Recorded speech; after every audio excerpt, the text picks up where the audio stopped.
Welcome, welcome, welcome. We are live. Let's make sure we are live and we can hear ourselves.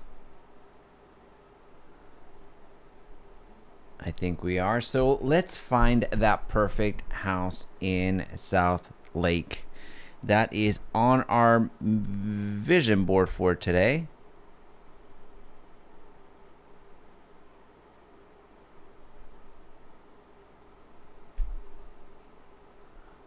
Okay, so I think we're good to go. All right, so as we're coming in, a like is going to go a long way. We are looking into Southlake. We are going to find that perfect house for sale, and we're going to go through various loan options to make that purchase. So right out of the gate, we're going to get into checking out the properties that are available for sale in Southlake and get into some considerations when you're looking for homes in the area. So first off, let's go to Southlake and see what we got going on.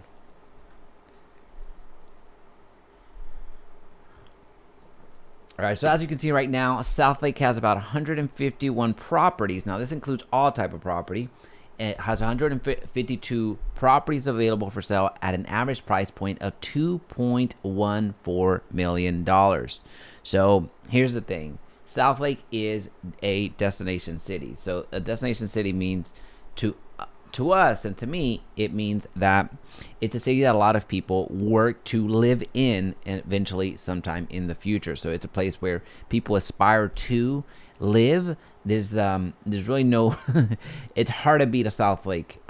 It's very, very challenging to beat it. It's not actually, I would argue it's not possible to beat a Southlake when you're looking for real estate and phenomenal places to live. So let's get into it and start our home search in Southlake. We're going to go through a few homes that are available for sale right now, so we're going to check those out, and we're going to get into some considerations as you're looking through property so you can make more sound real estate decisions. So first, let's understand where the heck Southlake is.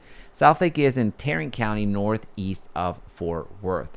So you see that it's pretty much in the thick of things. There's a good amount of, it's right in the center, at least in my opinion. I mean, need more center, you would have to be over here in Coppell and Carrollton.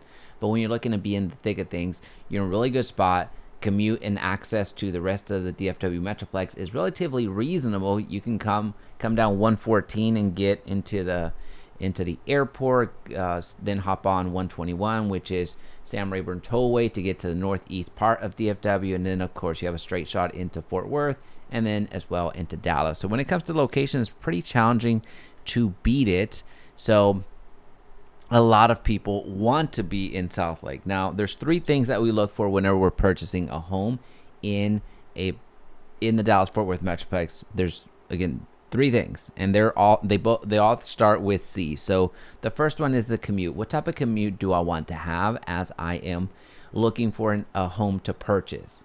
So what type of commute? So if you are working from home, well, commute's not going to be a big, huge factor for you. Now, if you are going to the office, if you're going to wherever it is that you work, then commute is going to be more of a real thing. It's going to be more of a challenge for you. So you're going to put that into your must-have of list of, well, I need less than 30 minutes of commute, as an example, right? So the first thing that you need to answer for yourself as you're looking to purchase a home is the commute. The second thing is community. What type of lifestyle are you looking for? Are you looking for that lake lifestyle, which Southlake kind of gives you that? Are you looking for the phenomenal restaurants? Well, Southlake gives you that as well. Are you looking for an entertainment scene that will have you recreation scene that will have you outdoors? What type of environment do you want in and around your areas, right? So schools, safety, and all that fun stuff. What type of community do you want to be in? So that's something that Southlake gets an A+ in basically everything when it comes to the city and everything that comes with living in that city. Now, the third thing to consider as you're searching for a home is the cost. What's the budget? Now, this is one item that keeps a lot of folks from being able to purchase in Southlake, because we would all love that type of community that Southlake brings. We would all love the type of commute that Southlake has, given its central location. But the cost, the budget, that's what ends up keeping people away from the area, just because it's quite challenging. It's something that it's too expensive in many people's budget, right? So that's something to consider. Now let's keep it moving and grooving. Let's look at some real estate. Right now there's 114 properties for sale in Southlake at the present moment, and given the size of Southlake, that's actually a very decent amount. You typically, for the size of this city, you would typically see around 80 to about 100 homes for sale. So in this this is kind of a leading indicator for me, where there's a lot of folks that are selling, not because of the area is bad by any stretch of the imagination, but there's a lot of folks that are looking to capitalize on the sale of their home right now in this area. All right, so the least expensive home in Southlake at the moment is $480,000. It is a 836 square foot home, 2 bed and 1 bath. So this is a very, this is on the lowest price that you can purchase in Southlake, and this even looks like a manufactured home at $500,000. So there's 3 homes that are under $500,000 in the city of Southlake at the moment. We only have 1 home. Just, I mean, you skip over 500,000 here.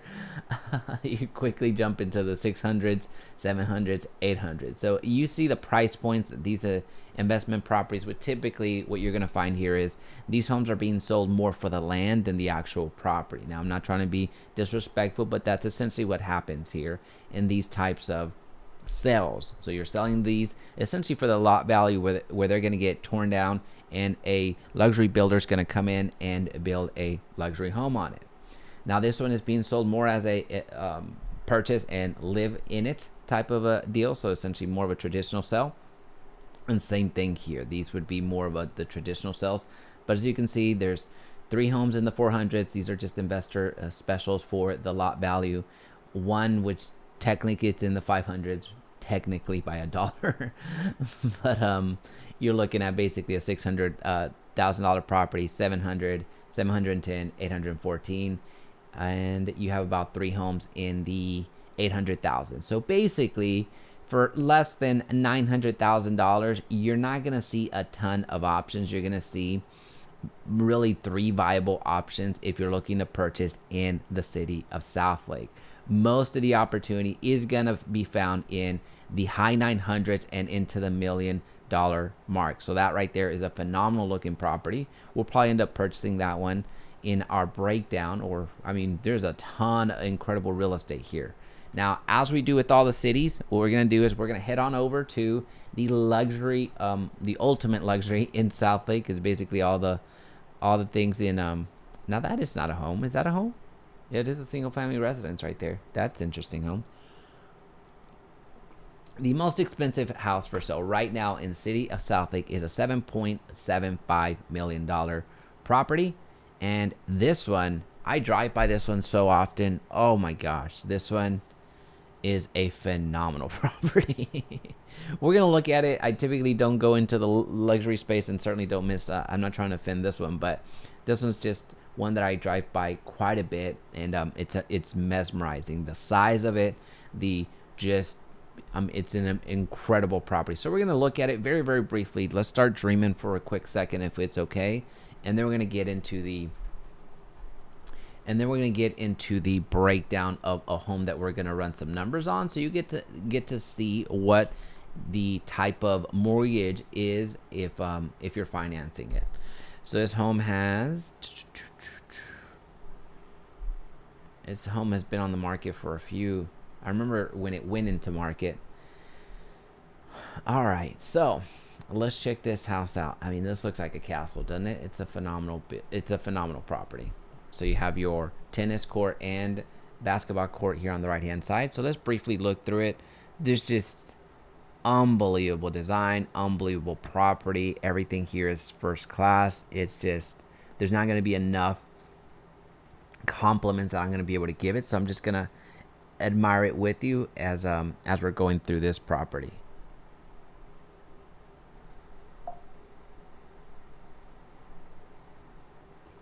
Awesome wine cellar. Look at that kitchen. You have double islands. Double islands are just legit. They are proper. And then of course you're gonna have the Basically this little faucet thing. I don't even remember what it's called. It's like the chef's faucet or whatever. That's pretty sexy to fill your pots. That's essentially a water faucet that fills your pots, so you don't have to lug it over here. Look at that view. The water falls back there into the pool.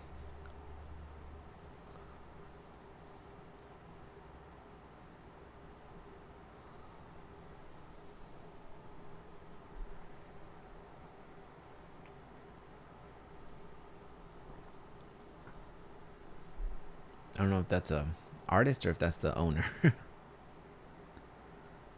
What a closet.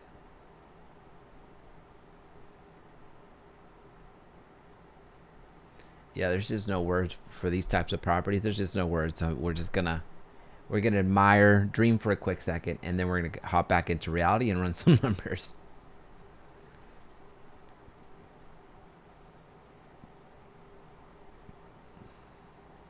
Look at that movie theater.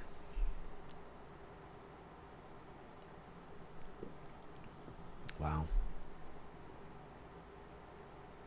You can even perform a play if you want it up here. Then the backyard. Again, just straight up castle vibes. Just straight up castle vibes. Yeah, so the road that...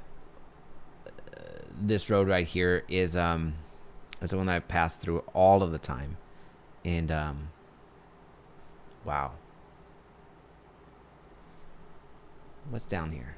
Is this like, is this the pool house? Yeah, it's the pool house back here. Ooh, look at that. Little garage for your grotto, I guess. Beautiful home. Beautiful.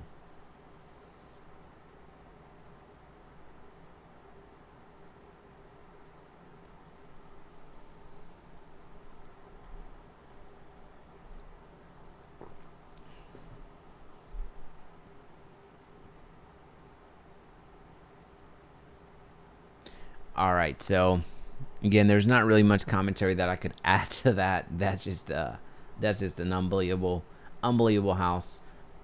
So we're gonna go back into reality for a quick second, and let's run some numbers on a property that we could purchase in Southlake. So again, the first three questions that we need to ask ourselves is what does our community need to look like? What community are we trying to have? And then also,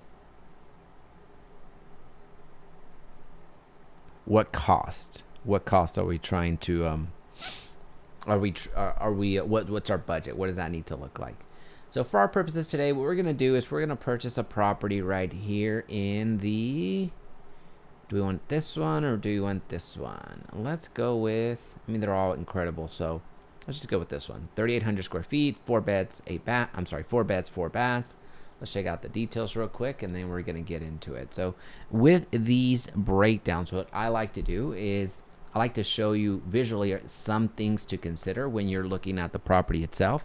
And then we're going to get into the details of the home so we can get a better sense of what we're looking at. So again, we're going to do the breakdown. We're going to go picture by picture to give us an idea of the type of home that we're looking at, very similar to what you would do if you were looking to buy this particular home.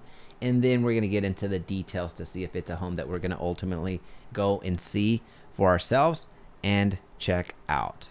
All right, so let me remove myself for a quick second and let's get into it. All right, so right out of the gate, this looks AI enhanced. I don't believe that this is the actual, unless they have on that green, but in this summer, it's very hard to have it this green.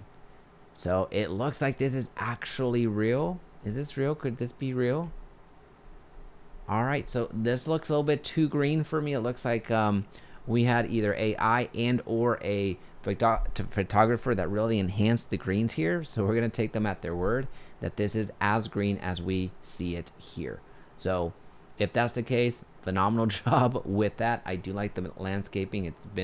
It's minimal, but it's very well maintained, as you can tell. Now, the things that I like to share at the beginning is really two disclaimers, or really two reasons why I'm going to be as detailed as you're going to hear me here in a couple of minutes. It's not because I'm trying to be critical. It's not because I'm going to be a hater or anything like that. But the reason that you're going to hear me call out a few things here that you might be thinking, well, that's a little bit picky. That's a little bit much, Jaime. The reason I'm like that is because the small things really tell you a lot about the big things. So you're going to hear me say some things about either the landscaping, about certain features within the home, which the home is already, I can already tell you it's going to be a phenomenal home. That's already established. So I'm not trying to be a hater.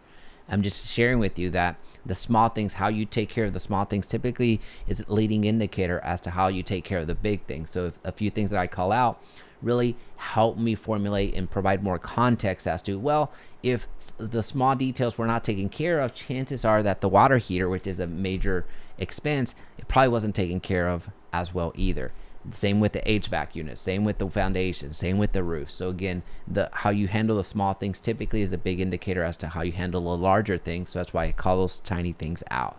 Not because I'm trying to be overcritical or just an armchair quarterback, if you will, but that's one of the reasons. Now, the second reasons that you're going to hear me call out a few things that might seem a little bit minor is because whenever you're looking for a home, whenever you go into a home, chances are your first showing's going to take, in a property like this, it's going to take you about 30 to 45 minutes to walk through and see if this is a home that you're going to be interested in enough to either have a second showing or to make an offer on. So notice that that's not a big amount of time, especially if you're looking to purchase a home at a $1.15 million price tag, right? So in 45 minutes, you need as much information, as much context to make an educated decision to the best of your ability. Because again, some of the major things that we might not catch at the beginning, or even the inspector might catch there after you get into contract, well, those are going to be some big expenses, especially in homes like this, given that they're not easy to replace, or you're not going to be replacing it with the least expensive option out there with these types of homes. You're typically replacing whatever it happens to break in this. You're typically looking at a larger expense than a more of a lower end property. Hopefully that makes sense. So again, once we start going through this property, it's going to start making a little bit more sense. But I do like to call out that disclaimer because I'm not trying to be critical. I'm not trying to be a super hater. But again, the small things really say a lot about the big things. And then second is, you don't get as much time in that home as you would think. This is not a multi-week decision. This is a 30 to 60 minute decision of you being on the property before you decide to shell out a lot in earnest, shell out a lot in the inspection and your option period. So that's why I do it the way that you're going to hear me say it. All right, so let's dig in. Again, the landscaping is good. It's minimal. It's very well maintained. I'm still a little bit sus about this green. This is too green for my liking. I just feel that I think that there's something off with this green. The trees are too green and the grass is too green. I'm a little bit sus on that, but let's continue. As far as landscaping goes, phenomenal landscaping. You have a large lot. This is probably, there's not an aerial view on this, but there's probably like a third of an acre. Now this home, just based off of what I'm seeing out here, is probably built in the late 90s. And in Southlake, that would be about right. All right, so the first thing that you see as you walk in, so the homeowners have already left. This is a vacant property, which one of the things that comes up with vacant property, maybe not in this particular case, given the type of real estate that we're talking about and the type of owner that probably owned this property. But typically, whenever we're looking at vacant homes, what we think about is, well, there's probably a mortgage behind it. So whenever we are touring homes, I do make it a point to see what type of mortgage history there are on these homes, to see is there an external pressure out here that we could leverage from home buyers to see what type of offer we can put together. So again, all of this context, there's so much that goes into this. This is not just, at least a good realtor is not just going to open a door for you and just, oh, well, you like it? Well, let me write up a generic offer. A really good realtor is going to make sure that they have as much context, as much information to arm you and equip you with the best possible offer. So one, it gets accepted, and two, it gets the most favorable terms for you. So again, this looks like the interest. Off to the left, you could put really basically anything, but you could put a dining room there based off of the chandelier. I believe that's what was probably there. And also, it could just be a sitting area. You have hardwood floors here that are original from the way that they were built, from when it was built in the late 1990s, if I am guessing correctly. All right, so off to the right, you're going to see your home office. Large windows, so you're going to have a lot of a lot of light here. Very impressive fireplace. And this is your office. Now you have some faux finish here, so yeah, this is right around the 1990s. Now you do see the color be a little bit different, so maybe I need to backtrack. The flooring may not be the same because it's not really matching from the same stain, and it's something you would typically see. All right, so this is your home office, which is a large office, incredibly large. This looks like your primary bedroom. This is probably as you're walking into the house, probably on the back left, if I had to guess. You have instant access to the outside. You have with this type of property, I would have expected to see some, and this is this is me being a little bit critical here, but just know kind of where I'm coming from. I would typically see some plantation shutters of properties of this caliber.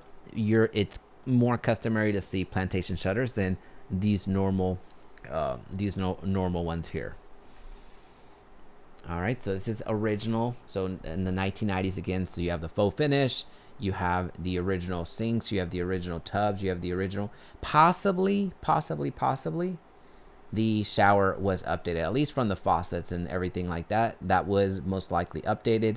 Maybe the inside was updated as well, which kind of leads me to believe that the tile was also added later. But as far as the faux finish, that was what was originally built, and everything else does look original, with maybe the exception of the recessed lighting. So a large bathroom. You have the his and her sinks. Then you have an open kitchen here. So you have your granite countertops. A ton of space for storage. You have your gas range over here. Looks like six burners. Your original ovens here, double oven, and your microwave. Yeah, so this is all original over here. Your living area. So you're gonna have your breakfast nook over here and your living area, and that appears to be a deck back here.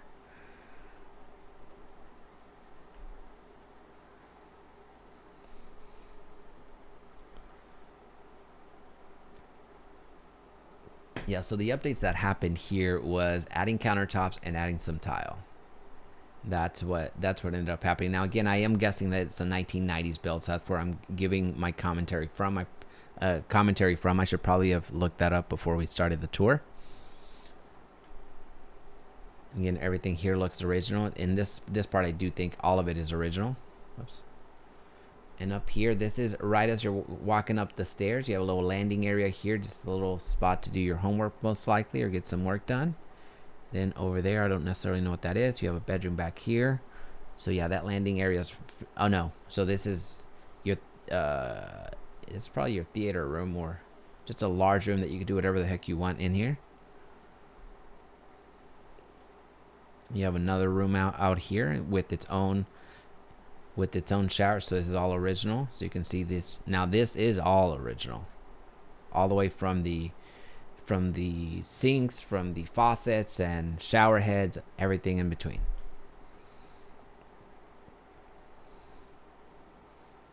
Now, it's not abnormal for properties of this size to have original fittings. One, because typically you're looking at high-end fittings already.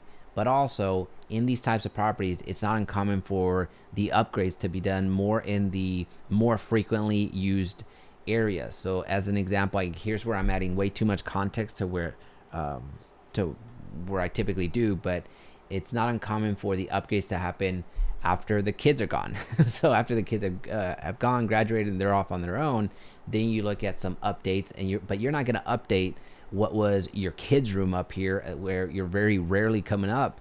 you're going to update what you use.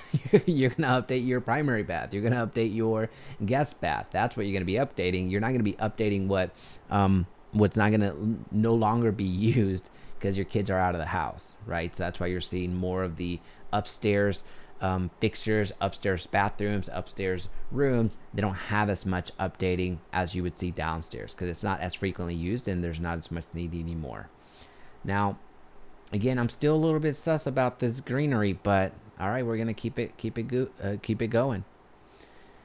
Now, this is something that for those nature lovers, for those folks that would like to be outdoors, you could add a pergola here, or you could this tree does not look like it's going to provide as much shade as one would like. It almost looks a little bit dead to me, just based off of what I'm seeing. So the backyard may need a little bit of revamping. Just again, this is me putting on my critical hat on. This is something that might require a little bit of revamping. Now, as far as privacy, it doesn't get any more private than the privacy fence up here that's 8 feet tall.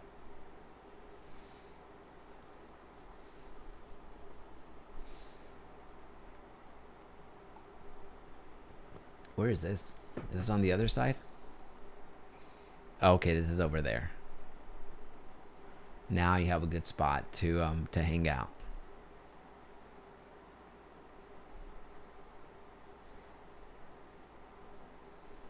Awesome. And then, of course, goes back to the community-ish question, like what type of community do you want? Well, this is very, very much so a walking community. It's one that you get access to the parks, get access to recreation, get access to the being outside. So that's something that is specifically in Southlake you are looking for. All right, so let's look at the details, and then we're going to get into the financing options so we have a good idea of what it will look like if we were to purchase this home. Let's check this out. Meticulously maintained one owner home. So yeah, let's see how, okay. So check this out, 1998, how old would that be? 26 years old property.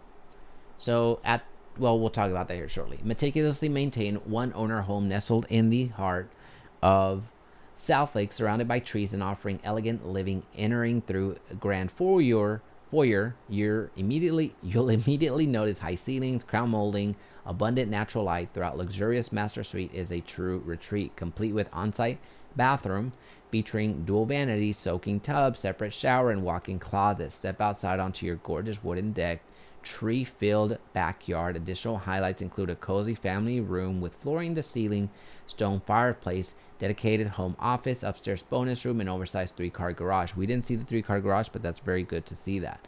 Community amenities, walking trails, pool, tennis, pickleball courts, basketball court, and scenic lake located on Carroll Independent School District. That's huge. Ranked number 1 in Texas. Yep.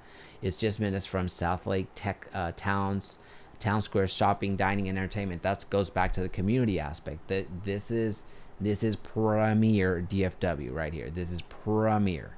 This home offers a perfect blend of luxury, comfort, and convenience. Don't miss this rare opportunity to own a piece of paradise in Southlake. All right, so this home is located in Tarrant County, of course, because it's Southlake. We're looking at 1998 build, so this means it's 26 years old, which also means that when it comes to the major units like an HVAC unit, you're looking at most likely it has already been replaced or will need to be replaced here soon. Because you're looking at, you're really pushing the life of that unit, and especially a home of this size, you're going to need multiple units. So that could be an expense that could be sitting there waiting for you if it hasn't already been addressed. Same thing with water heaters. That's also a big thing. At this point, at 26 years of age, you expect the foundation as well to have settled at this point, or there could be some movement that has already been either been addressed or has come up. Now, again, the reason I'm saying that is because foundation issues are very common here in the Dallas-Fort Worth Metroplex, so it's something to be mindful of when you're purchasing a home. Taxes. These taxes are what the present homeowners are paying, not what you're paying, because chances are you're going to be paying something different. Now, since this is a one-owner home, a property, I can guarantee you that what you're going to be paying in property taxes is going to be higher. I can already tell you that. For several different reasons that we'll discuss here shortly, but I'll leave that when we're talking about property taxes. because I want to show you the difference there. Price $1.1 million. So we're going to treat this as the market value, as if we were going to purchase it for that price. We're looking at 4 bedrooms, 4 full baths, 3,800 square feet on a third of an acre. Okay. Now, let's see. The rest of this information is fine. So association fees, this looks like $1,315 is probably a yearly fee. It's not biannual. It's not going to be quarterly. I think that's appropriate for this type of home. So $1,300 for your HOA fee. Number of garages was 3. Carroll ISD, so coveted. Just incredibly, like it's a 5-star ISD. All right, so exclusion wind chime in the back porch. Year built 1998. Levels 2. All right, for sale. Annually, yep. So the HOA is annual. Awesome. So that's really the basic information that I wanted to get from that. Let's do some math real quick. Let's go through the 3 scenarios that we're going to use to purchase this property. So we're going to go through 3 types of loans, and I'm going to walk you through it so you get an understanding of what that would end up costing if you end up purchasing a home here in Southlake. So we're going to pretend that we're going to buy this property right here at $1.1 million. Now, in order to make this calculation, we're going to be using what's called the Loan Clarity Advisor. This tool was created by a good friend of the our YouTube channel, Kyle Seagraves, with the YouTube channel Win the House You Love. Go show him some love. It's a phenomenal platform that we personally use every single day to do our calculation. So this tool is linked down below for your use, but if you don't see it, just go to winthehouseyoulove.com and go to the tools, and this is a loan comparison tool. All right, so with that being said, let's plant out the scenario that's going to set out our property taxes and home insurance. So we need to understand what are those expenses going to be, because what you see here, this is not going to be your property tax rate. The amounts that you're paying in property taxes. That's just not going to happen. That's what the present owner has. So the present owner probably has a ton of years of protesting property taxes. Also, which means that the assessed value of the home, so what they're actually being charged against, is less. So this is market value, and the assessed value of their home is probably substantially less. Also, the homeowners probably have a ton of exemptions on here. One of them would be 65 plus. If this is a home that has been maintained by been owned by one owner, well, that's 26 years. Chances are this homeowner is probably a little bit older, so they've applied the exemption an exemption for being 65 plus. And then also the homestead exemption has been applied here. So there's a few exemptions here that you may or may not get access to when you purchase this home. So that's why I guarantee you that your rate is probably the amount that you're paying in property taxes is going to be higher than that. And I'm going to show you what it could be.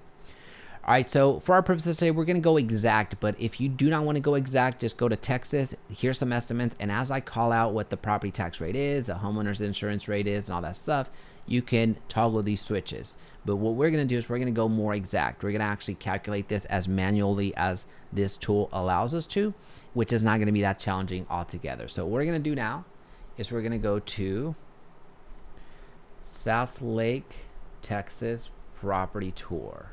I'm sorry, what am I doing? Tax rate. We're going back to a property tour. All right, so here's some things to understand about property taxes in the Dallas-Fort Worth Metroplex. Well, number one, whenever you purchase the property, you're paying property taxes. That's just the reality of the situation, and that's across really anywhere. So whenever you buy a property, you're paying property taxes. Number two, in Texas, you have some of the highest property tax rates in the country. That is, Texas is the 6th highest property tax rate in the country, with New Jersey being number 1. The third thing to understand about here specifically in the Dallas-Fort Worth Metroplex is there's up to 5 property tax rates that we need to find and add together to get a more realistic estimate of what we are going to be paying in property taxes. So again, up to 5. So the first one's going to be the city tax rate. This is going to apply across any city in the Dallas-Fort Worth Metroplex. We need to find that. 2, we need to find the county tax rate. So in this particular city, as an example, we are in Tarrant County. So we're going to need to find that, and every city here has that tax rate as well. And then 3rd, we need to find the ISD. This is Carroll ISD, so we're going to need to find that tax rate. So those 3 numbers are going to be, you need to find those for any city that you move into, the city, the county, the ISD. So we're going to need to find those numbers here in Southlake. Now, the 2 additional numbers that do come up oftentimes whenever you're looking at a home in the Dallas-Fort Worth Metroplex is going to be a higher education tax. So think of community college tax and the hospital network tax. So if you're in Fort Worth as an example, JPS Health Network is going to be what you're going to be paying. If you're in Dallas, you're going to be paying not Highland. If you're in Dallas, you're going to be paying Parkland Hospital Network, right? So these are those 2 numbers oftentimes show up depending on the city that you're buying in. But for sure, those 3 that I just mentioned, we need to find them right now. So the city, the county, the ISD. So what we did now is we went to Southlake, Texas property tax rate. We just Googled that, as you saw me do. I want to see if this city, Southlake, gives us the information that we need just flat out, because every single city operates a little bit different, and sometimes they make it incredibly challenging to find. So as we can see right now, this is going to be one of those cities that does not give us the information right out of the gate. Now, don't let this mislead you. This, simply because you see the tax rate of 0.319 does not mean that that's what you're paying only in property taxes. What this means is just one. This is the city tax rate. We need to find the others. To give you an idea, the range in property taxes here in the Dallas-Fort Worth Metroplex goes from 1.8 to about 3%. That's where the range happens to be.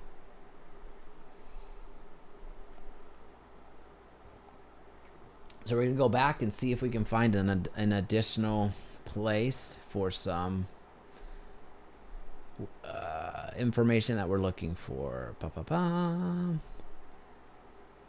What's my property tax? Well, this home is in Tarrant County, so we're going to use, let's see if this gives us the information. Okay, this might do it. Oh no, this doesn't. Tax estimator. Well, we can use this calculator. That's not going to be a big deal.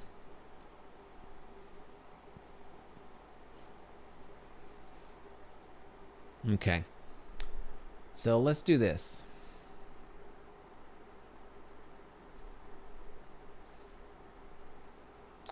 Let's do this. Okay. So this gives you everything. Now, don't let this intimidate you. There's a certain number. There's certain things here that are not going to apply to you. Now, we're going to have to do a little bit of guessing here, just educated guessing. Having done all the breakdowns for all the cities in the Dallas-Fort Worth Metroplex, I'm pretty confident we're going to be able to get this right. So select the county, Tarrant County. We knew that. Select your second county district. So this is typically more applied in a rural area. So here, we're actually going to put none. We're going to put none as the water district. So there's some, I know I said up to 5 numbers. There's other tax rates. There's PIDs, PIDs. There's MUDs. MUDs, municipal utility district, I believe. PIDs, I forget what PID stands for. Public something district. Public something in district. That's not going to apply for our Tarrant County. I'm sorry, for our Southlake city here. Third county district. So we're going to put JPS Health. This goes to that. Although technically, I don't know this one. I don't know if Southlake is going to be paying into this one, but we're gonna go ahead and add it just for good measure. So this is at Hospital Network, the JPS. If you're in Fort Worth and surrounding cities, you're paying into the JPS Health Network. So we're gonna keep it. It's not gonna be as much, but we're gonna leave it. Your fourth county district, so community colleges here, the higher education one, we're gonna leave it. Southlake is our city, and then Carroll ISD is the one that we're gonna go. Carroll ISD is our ISD, and then any other special districts, we're gonna put no. All right, so let's submit.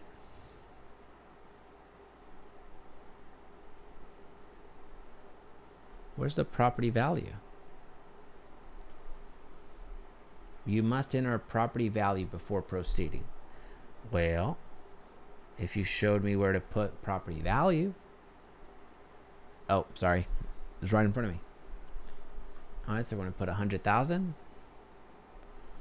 All right, so you add all that together, your property taxes are among the lowest in the DFW Metroplex. So that was expected. So whenever you're Keller, Southlake, Highland Park, Colleyville, those are going to be among the lowest tax rates that you're going to have in the area. So this is basically going to be 1.82%. 1.82%. So what we're going to do is we're going to start multiplying. We're going to do 0.0182. So it's 1.82 times the value of the property that we're buying. And that property is 1.1 million. 1150000. So times the market value of the home, which gives us a property tax rate of $20,930 in property taxes. Now, here's the good news. The good news is that this is actually an overestimate, not by much, but it is an overestimate. Why is that the case? Well, the assessed value of the home is probably less than the market value of the home. I could go over to the CAD and show that to you right now, but I'll be respectful of our time today. So that's something that's most likely happening. So it's less than the market value. Now, the second thing that's going to make this go down for you is going to be your exemptions that you're going to be able to apply to this property. That's going to be your homestead exemption. You automatically get that. Other exemptions that might come up depending on if you have a disability, depending if you are a certain age, so 65 plus, depending if you served in the military, there might be some exemptions there will be some exemptions for you that you could take advantage of to lower your property tax bill. So the most important thing is that you apply your homestead exemption and you protest your property taxes every single year so you can mitigate the amount that you're paying. So whenever I mention to you that this value right here that they were giving us of how much they are paying for property taxes, well, that's what they're paying. And that's not going to be what you're going to be paying. So you're going to be paying somewhere between the 14,000 that you see there and the 20,000 that you see here, but it's going to be closer to the 20,000 than the 14,000 there. Now, that's, it's not the greatest news, but it is the truth. So what we're going to do now is we're going to divide that by 12, and we're going to get 1744 as our monthly property tax bill. All right, so now we got to find the homeowner's insurance. So to find homeowner's insurance, we just apply a very simple number, I guess, calculation here. We're going to multiply the market value of the home times 0.0075. So basically 0.75%. So 0.75% is less than 1%. That's going to give us our yearly premium for home insurance. Now it's going to be not going to be exact, but it's going to give you a good estimate of what you could expect to pay when it comes to premiums on your home insurance on a property of this value.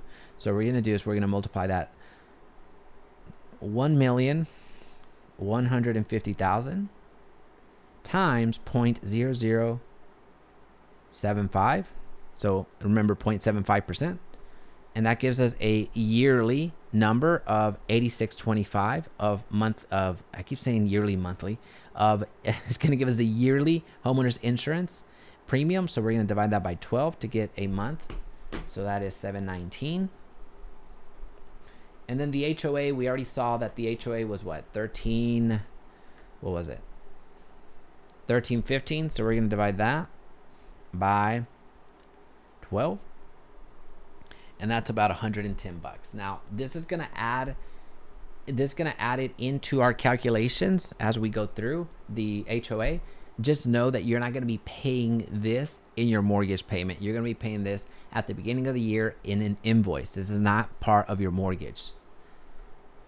Now, the reason that we include it in here is because we do have to add it so we know that you're still going to be able to qualify for the loan, and also it's added here just so you can see it for budgetary purposes. All right, so let's keep going. for our purposes today, what we're going to do is we're going to go into three different loan options for us. We're going to go into conventional 5% down. We're going to do an FHA 5% down, and we're going to use conventional 20% down to give you the differences on what the cost would be of each loan. Now, here's a few things to understand.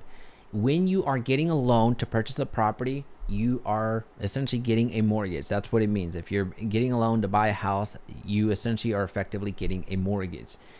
The next thing to understand is that if you are financing, you're going to have different loan options. You're going to have different mortgage options here. Conventional and FHA are the most common loan types that you're going to be presented with. Now, there's pros and cons to both, but one of the main things to understand is that if you put less than 20% down, whether it's conventional or FHA, if you put less than 20% down when you purchase the property, you're going to be paying what's called mortgage insurance. And that mortgage insurance on a conventional loan is going to stay there until you get 20% owner equity in that home, meaning as you're making payments on your mortgage, the moment that you become owner of 20% of that property, which on paper is going to take about 10 and a half years, once you become the owner of that property on paper, once you become owner of 20% of that property on paper, that mortgage insurance falls away. Now, with an FHA loan, that mortgage insurance that you're paying never goes away until you either pay off that loan, sell your house, or refinance. Those are the only ways that mortgage insurance goes away. So that's something to be mindful of. Now, a third thing to be mindful of when you're looking at the differences between conventional and FHA is that the minimum down payment for a conventional loan is going to be 3%. For our purposes, we're going to use 5% because that's the most common down payment that we work with our clients with. Now, so that's going to be what we're going to use. But again, the minimum down payment is going to be 3%. With FHA, the minimum down payment is 3.5%. So you need a little bit more. But here again, we're going to go with 5% down because that's the most common that we work with. And when I say we, I mean we're real estate agents. We work with buyers and sellers all across the Dallas-Fort Worth Metroplex and in several different states. But whenever we say as our clients reach out to us, we do this breakdown with them so we can help them better understand the process. So when our lender partners get a hold of them, they are very well equipped to have the conversations with them and get an understanding of what options they have. So for our purposes today, now we're going to put 20% down here on this third option. All three loans are going to be 30 years because that's the most common length of loan. And then interest rates change every single hour. So the best thing for you to do at this point in time is for you to go to Google and find out what is the interest rate right now for buying a house. Go to Bankrate and see what's going on right now. At the time of this recording, it's a Saturday. And right now, the interest rates here for the 30 years, roughly 6.52. So 6.52 is what we're going to use. Now, here's the thing. Oh, my goodness. I'm going to use 6.52.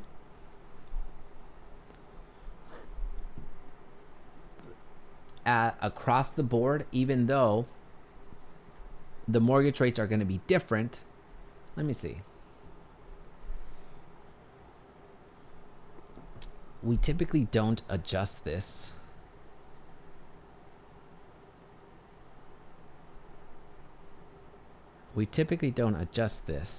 Yeah, we'll leave it the same. I was considering changing it based off of the requirements because what you get for a conventional is going to be different than what you get for an FHA than what you get for a 20% down conventional as well. But for our purposes today, I'm just going to use the same interest rate so as to not overcomplicate the issue. The best way to use this tool is for you to compare each of these loans from the quotes that you get from your lender. So this could be a Allied First Bank loan, this could be a Chase loan, this could be a Rocket Mortgage loan, and you can make those adjustments there. Now, what are points? Points is essentially you buying down the interest. And buying down the interest does have its benefits. At some point, you're going to want to buy some points, but at some point you're going to want to stop buying points because it just becomes too expensive. So if you buy down 1 point, that doesn't mean that you're buying down an entire interest point. It just means that you're buying down a portion of the interest rate. So here, 1 point is basically going to be about 0.25%. So Here, if you buy down 1 point, you're looking at 6.25-ish or so as your interest rate. Now, what is that cost? How much does it cost you to buy a 1 point? Well, it's going to be 1% of the value of the loan. So here, if your loan is $1 million, then it's going to be $10,000 to buy down 1 point. Now, as you make more and more points purchase, it's actually going to become more expensive. So this is another way of saying if you prepaying interest is what you're doing with point buying. And at some point, it does make sense for you to do so. Lender fees are going to vary across the board. Lender fees can be anywhere from 1% to 2% depending on a few different factors. So we're not going to really factor those in, but just know that you do want to add those in as you have your loan, as you're comparing each loan from the bank that you're getting on the quote that they have shared with you. Monthly mortgage insurance, we already covered it here shortly a couple of minutes ago, where if you have less than 20% down on the purchase of your home, you're looking at mortgage insurance of a certain amount, and then with the conventional loan, it eventually goes away. With an FHA loan, it does not go away. If you have extra payments to make on that property, then you can either do them monthly or you can do them lump sum. We're not going to do this, but just know that this tool allows you to make that forecast to see, hey, if I make some additional payments into the loan, what's that going to be? All right, and then this next part here, I know we're breezing through it, but I want to show you how to use it. And the next part here gives you the loan cost depending on the type of loan that you get. So if you get a conventional 20% down, after 10 years, it would have cost you this loan. We're just talking the loan. It would have cost you $559,000, which is going to save you $207,000 when you compare it to the FHA option and the conventional option. This is the cost of your loan, the cost breakdown, right? Now, through the life of the loan, if you will, if you go out 30 years, you can see how much more you would have saved had you gone conventional 20% versus FHA 5% and the conventional 5% down here. Now, some things to note here. Through the life of the loan, remember we talked about that the mortgage insurance goes away? Well, with a conventional loan, it does. I'll show you the exact moment that it does here shortly. And with an FHA loan, you're going to see how much more went into the mortgage insurance and also the finance mortgage fee, which is 1.725% of the loan, of the value of the loan. All right, so what we're going to do is we're going to go back to 10 years real quick. And one thing to know, I recognize that this amount is huge. I recognize that we may not all be in a position to put 20% down, but that's why we have the options, and that's where we're going through various options. If we had a conventional 3%, FHA 3%, it gives you numbers. Now, when you're talking about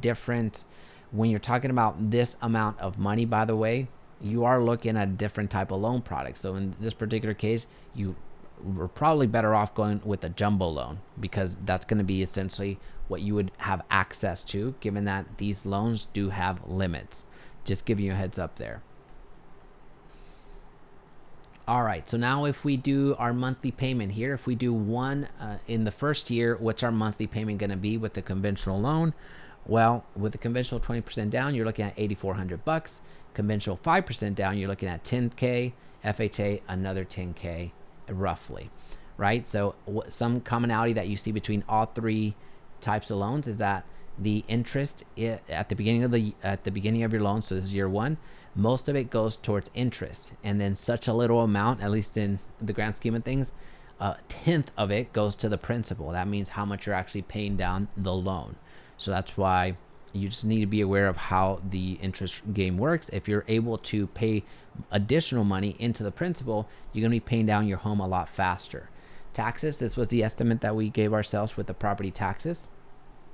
Homeowners insurance, this is also something that we did a brief calculation on where we multiplied 0.0075 times the value of the home. Mortgage insurance, this is something that you would have for the first several years of this conventional loan. You would always have it with an FHA.